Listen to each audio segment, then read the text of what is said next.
Before we begin, make sure you're somewhere quiet. Turn off the lights. Put on your headphones. Because the stories you're about to hear aren't just scary. These are the kinds of experiences people don't talk about. If you enjoy true horror stories, unsettling encounters, and disturbing events that happen to real people, make sure to subscribe to the channel. Now, let's begin.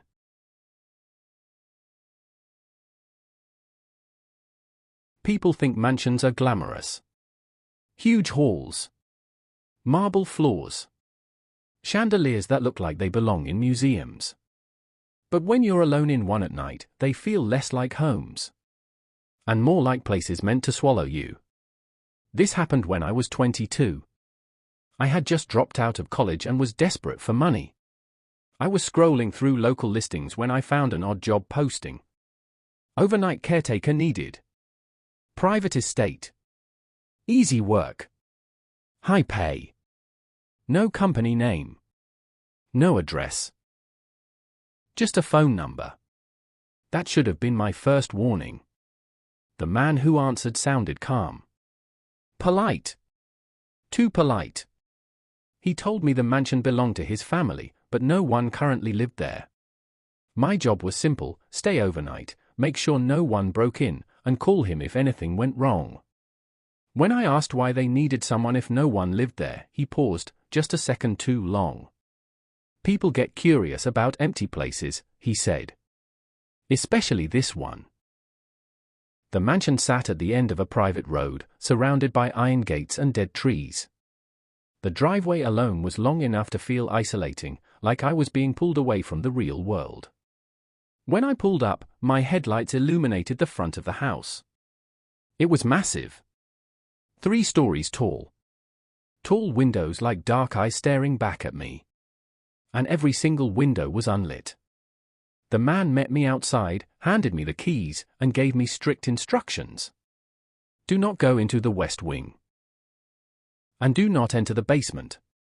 I laughed awkwardly, thinking he was joking. He wasn't smiling. Once he left, the silence hit me like a physical weight. Mansions aren't quiet the way small houses are. They echo. Every footstep bounced back at me. Every breath felt loud. I locked the doors, turned on a few lights, and tried to settle in the main sitting room. That's when I noticed something strange. There were no personal items anywhere. No pictures. No decorations. No signs anyone had ever lived there. It felt less like an abandoned home, and more like a building that had been wiped clean. Around midnight, I heard the first noise. Footsteps. Slow. Heavy. Upstairs. I froze. I knew no one else was supposed to be there. I grabbed my phone and slowly moved toward the staircase, calling out, "Hello." The footsteps stopped instantly. Then something worse happened. They started again. This time closer to the stairs. I climbed halfway up before I realized something horrifying. The footsteps weren't random. They were matching my pace. 1 step for every step I took. I backed down slowly. The footsteps backed away too. I locked myself in the sitting room after that, heart pounding, telling myself old houses make noise. But deep down, I knew better. At 1:37 a.m., every light in the mansion shut off at once. Total darkness. My phone buzzed. A message from the man who hired me. "You stayed out of the West Wing, right?" I didn't respond. I didn't want to admit I'd wandered close earlier while exploring. That's when I heard the door. The West Wing door. Opening. A cold air poured through the hallway, carrying a smell I can't describe properly. Like dust. Mold. And something rotten underneath.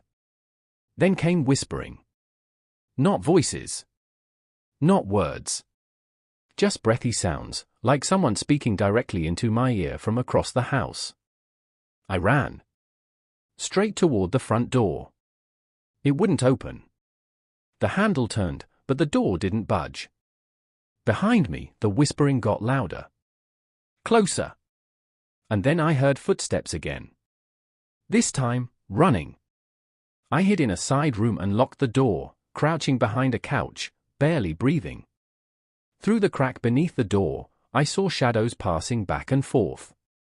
More than one. They moved wrong, jerky, uneven, like their joints didn't work properly. One shadow stopped at the door. I heard someone sniff. Then a voice whispered my name. I don't remember falling asleep. I remember waking up to sunlight pouring through the windows. The mansion was silent again. Normal. Too normal. When the man arrived later that morning, I quit immediately. He didn't argue. He just nodded. Before I left, he said something that still makes my stomach turn. You did better than most. They usually don't hide.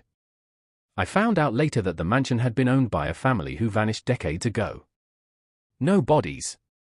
No signs of struggle. Just an empty house. And neighbors who swore they could still see figures moving inside at night. I don't take overnight jobs anymore. And I never trust a house that feels too empty.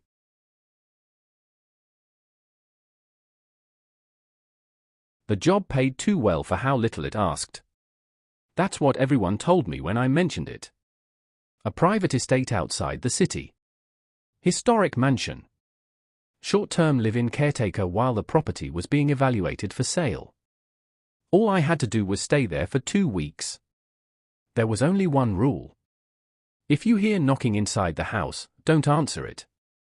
I assumed it was a joke meant to scare me. The owner was an older woman who spoke carefully, choosing her words like she'd rehearsed them 100 times. She explained the rule without emotion, like she was reciting a safety procedure. I laughed nervously and said, "Inside knocking." She didn't laugh back. "Just don't," she said. "Even if it sounds urgent." The mansion was enormous. Bigger than any place I'd ever been inside. Long corridors. Vaulted ceilings. Rooms that felt too large to be comfortable. The walls were decorated with old portraits, stern faces staring out at me from dark frames. Every single painting had its eye scratched out. I didn't notice that until later. The first few days were uneventful. I cleaned, catalogued furniture, took photos, and slept in one of the guest bedrooms.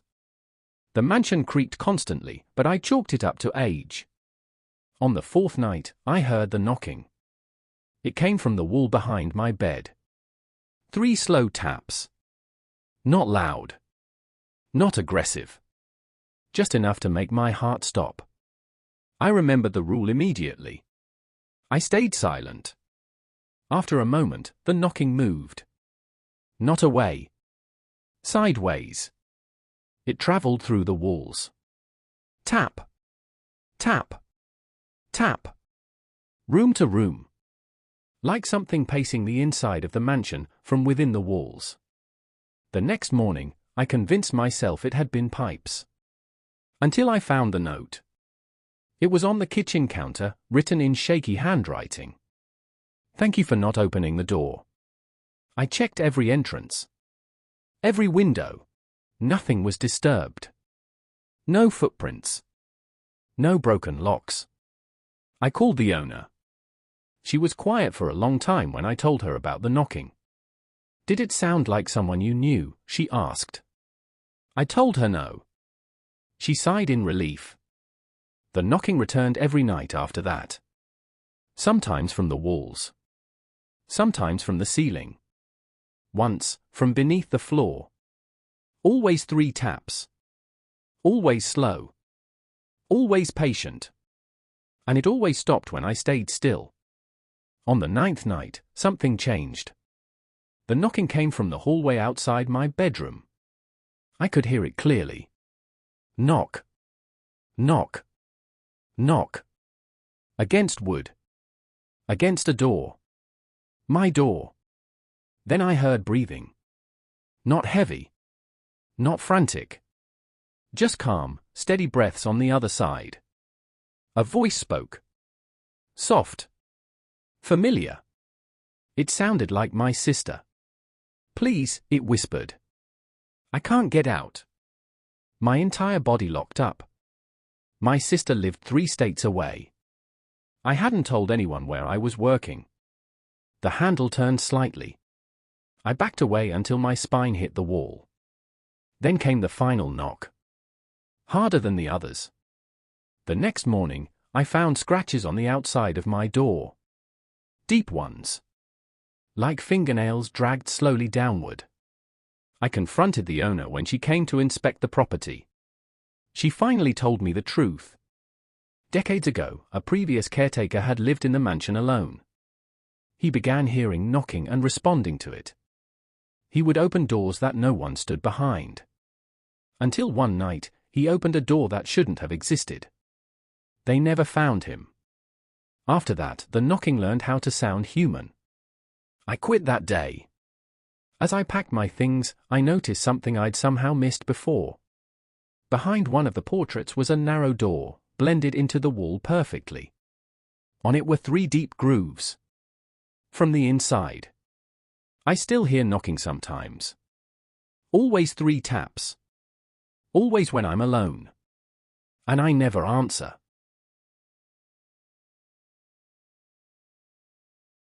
I never believed a house could watch you. I believed in creaking floors, drafts, bad wiring, things with explanations. That's why I took the renovation job without hesitation.